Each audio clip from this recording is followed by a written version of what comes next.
Hola, buenas tardes. Mi nombre es Daniel Sánchez Soria, soy psicólogo clínico, psicoterapeuta familiar y psicometrista por parte de la UNAM. ¿Qué es la ansiedad?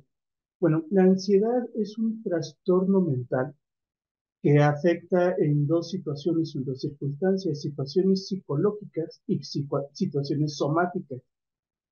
Los ejemplos de las situaciones psicológicas es que la ansiedad en general es un sentimiento de miedo que genera una incomodidad extrema, puede generar estados de estrés, estados de tensión, donde la persona siente un malestar de forma recurrente con la sensación de peligro, una sensación de que algo malo le puede suceder.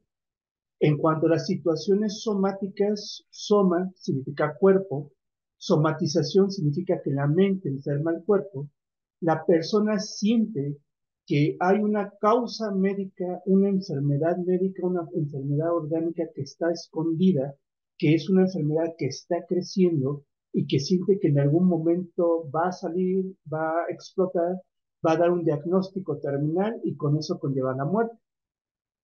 Estos pacientes acuden al médico en múltiples consultas, múltiples especialistas, y los médicos les dicen que no hay nada orgánico, que no hay ningún tipo de problema físico. Y los mismos médicos recomiendan al paciente asistir al psicólogo porque tienen un problema de ansiedad. ¿Cuáles son los síntomas de la ansiedad? Pues son variados, hay que decirlo nuevamente, aunque hay una lista larga de síntomas, no todos los pacientes presentan los mismos problemas. Dentro de los síntomas más comunes es una sensación de nerviosismo, agitación, puede ser agitación extrema, tensión, puede haber palpitaciones, taquicardias, arritmia, pero la característica principal que nos diferencia de un ataque cardíaco real es que viene una sensación de peligro inmediato, un pánico, puede ser pánico extremo, y la sensación de que algo terrible o algo catastrófico va a pasar. Este, Se acelera la respiración, hay sudoración, sudoración fría, que es más en la parte de la cabeza, puede venir acompañado de ruburación, o sea, que se ponga el rostro rojo, o todo lo contrario, puede ponerse el rostro pálido, venir acompañado de temblores y una sensación de debilidad o cansancio que va pasando con el tiempo. Luego la sensación después de, puede ser minutos, horas, desaparece y la persona queda terriblemente asustada pensando qué es lo que tiene o qué es lo que está pasando consigo mismo. Las causas de la ansiedad también son extremadamente variables.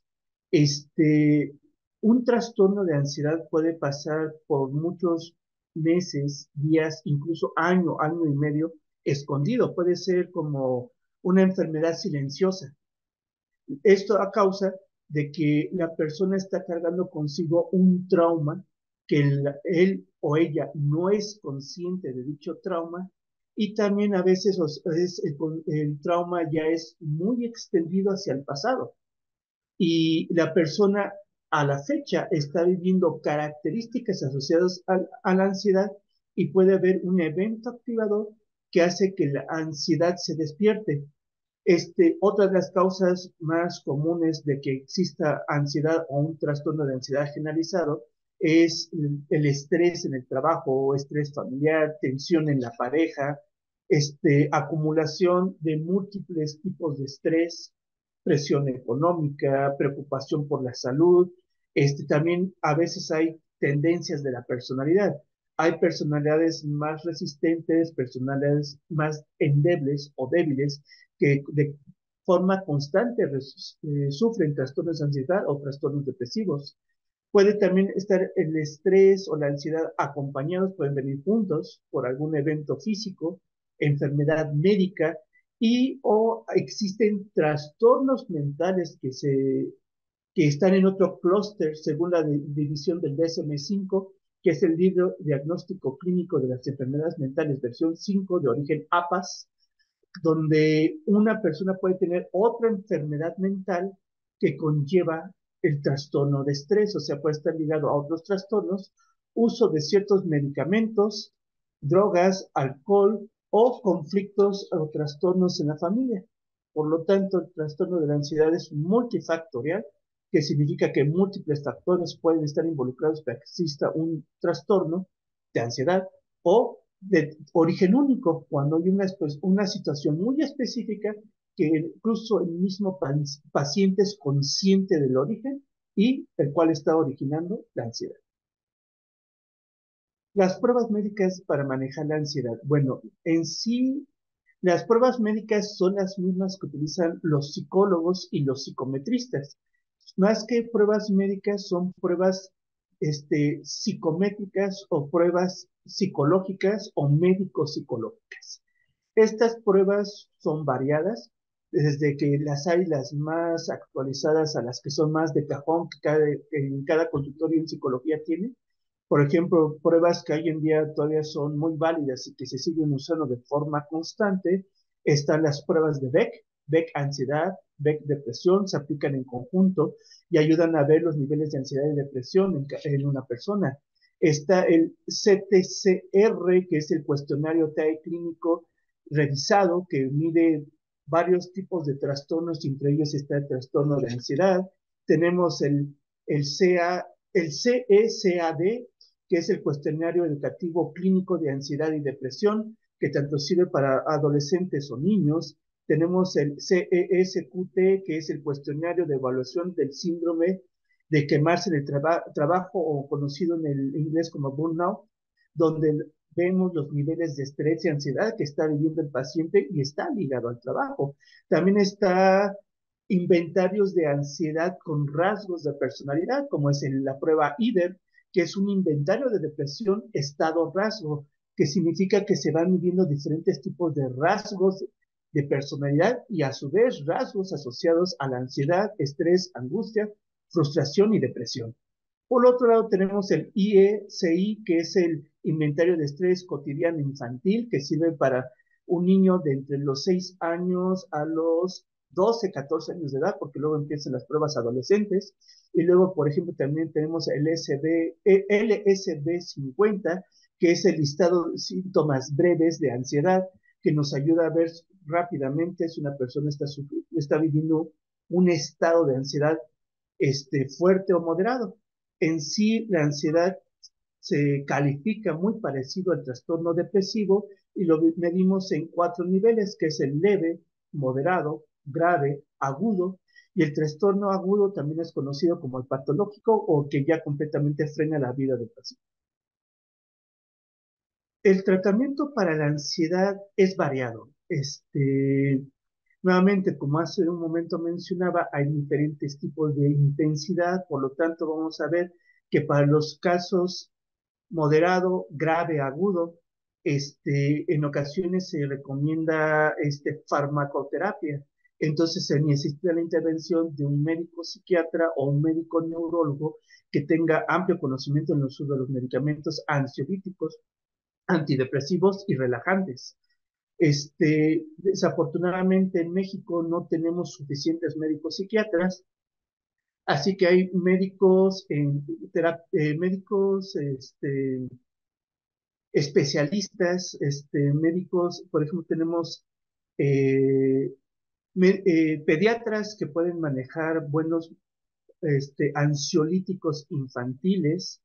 Tenemos médicos generales que han tenido que, en comunidad, que han tenido que tener contacto con el trastorno de ansiedad y manejan una alta gama de medicamentos para la ansiedad. Y médicos en terapia intensiva, que son los que conocen toda la lista de medicamentos. También tenemos otra especialidad que es los médicos especialistas drogodependencias, que también ellos tienen bastante conocimiento de este tipo de tratamientos. Una vez que hablamos de la farmacoterapia, pues ya el tratamiento consiste en psicoterapia, que es la terapia psicológica. El fin de la terapia psicológica es buscar cuál es la causa, cuál es el origen, qué es lo que está haciendo que el paciente manifieste la situación de ansiedad. Y dentro de esto ya vemos que es la psicoterapia, la psicoeducación, la biblioterapia.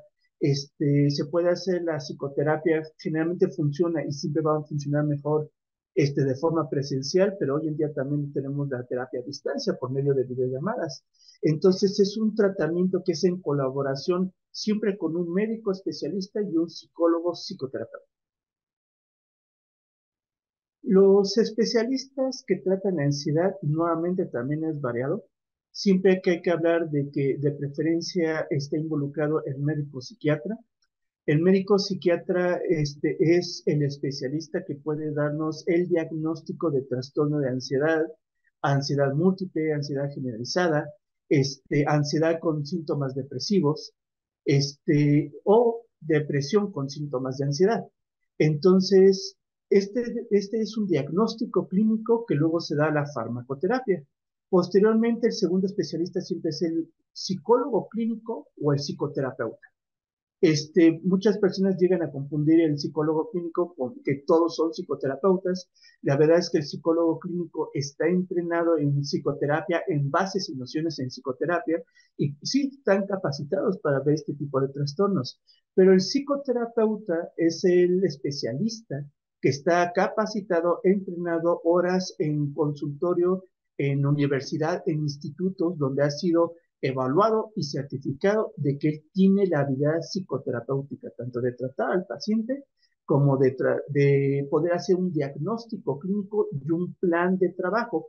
Eso sería la situación diferencial, que ya da más contexto, forma al tratamiento, porque hay un plan de trabajo que se le tiene que dar por escrito al paciente, y de hecho todo diagnóstico clínico tiene que estar firmado por la cédula profesional de los especialistas involucrados.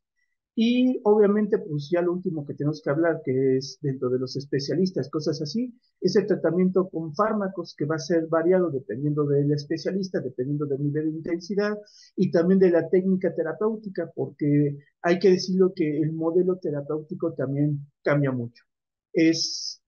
Las psicoterapias que mejor manejan la ansiedad, podemos hablar que es la cognitivo-conductual, la psicoterapia familiar sistémica, la terapia psicoanalítica, la gestal o la humanista. O sea, cada una de estas puede tener un buen impacto a nivel terapéutico, pero si hablamos de psicoanálisis, el psicoanálisis ortodoxo es de 3 a 4, incluso 5 años de psicoterapia. La gestal cognitivo-conductual humanista, estamos hablando de 6 meses. Las terapias conductuales, la terapia sistémica es de 3 a 4 meses, donde buscamos hacer un proceso más sistemático, tratar directamente el tema y hacer que nuestros pacientes avancen más rápido.